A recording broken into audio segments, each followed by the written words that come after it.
నా పేరు Pramila. నేను జెడ్పీహెచ్ఎస్ గర్ల్స్ హై స్కూల్లో మ్యాథ్స్ టీచర్గా పనిచేస్తున్నా. నేను ఈ ధ్యానానికి రావడానికి ముఖ్య కారణం మా 10th క్లాసు సి సెక్షన్లో ఉండే మా స్టూడెంట్ వసంత అనే అమ్మాయి చెప్పేది, మేడం మీరు ఎక్కడికి అసలు బయటికే వెళ్ళరు, ఇక్కడ గిద్దలూరులో వెంకటేశ్వర స్వామి గుడిలో ధ్యానం స్టార్ట్ చేశారు, అక్కడికి వెళ్ళండి మీకు చాలా బాగుంటుంది అని. మా స్టూడెంట్ చాలా చెప్పడం వల్ల నేను చాలా మోటివేట్ అయ్యి ఒక 5 weeks వెళ్ళాను. తర్వాత ఈ కోవిడ్-19 వల్ల మార్చి నుండి మాకు సెలవులు రావడం జరిగింది. ఇంకా ధ్యానం చేయడానికి నాకు ఎక్కువ అవకాశం దొరికింది, చాలా టైం దొరికింది. నేను రోజు 2 hours 3 hours అంటే మధ్యలో గ్యాప్ ఇస్తూ 4 hours పౌర్ణమి అమావాస్య ఈ టైంలో ఎక్కువ చేస్తూ వచ్చాను. నేను ఇంతకుముందు నాన్ వెజ్ తినేదాన్ని.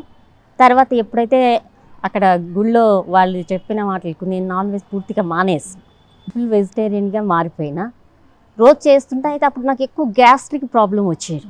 అస్సలు నేను దగ్గర 6 months చేసా, గ్యాస్ట్రిక్ ప్రాబ్లమ్స్ అనేవి లేవు. అందులో ఐస్ ఇరిటేషన్ ఎక్కువగా వచ్చేవి. ఐస్ ఇరిటేషన్ అంత సమ్మర్లో అయినా సరే నాకు ఐస్ ఇరిటేషనే రాలేదు. మామూలుగా అయితే ఎండలకు బాగా రెడ్గా అయ్యి చాలా ఇబ్బంది పడేదాన్ని.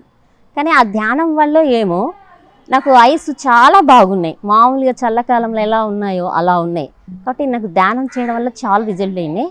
కొంచెం ఈ మధ్య ఒక కాలు నొప్పి వల్ల నేను కొంచెం దాన్ని నెగ్లెక్ట్ చేసినాను, మళ్ళీ కంటిన్యూ చేస్తా. పిరమిడ్ తెచ్చుకొని ఇట్లా హ్యాంగ్ చేసుకుని దాని కింద చేయాలని నా కోరిక. నేను ఇంకా అక్కడికి వెళ్తూ ఇంకా మా తోటి టీచర్లను కానీ 2-3 మోటివేట్ చేసి వాళ్ళని కానీ వచ్చేటట్లు చేశాను. వాళ్ళని కానీ కంటిన్యూ చేయమని చెప్పాను.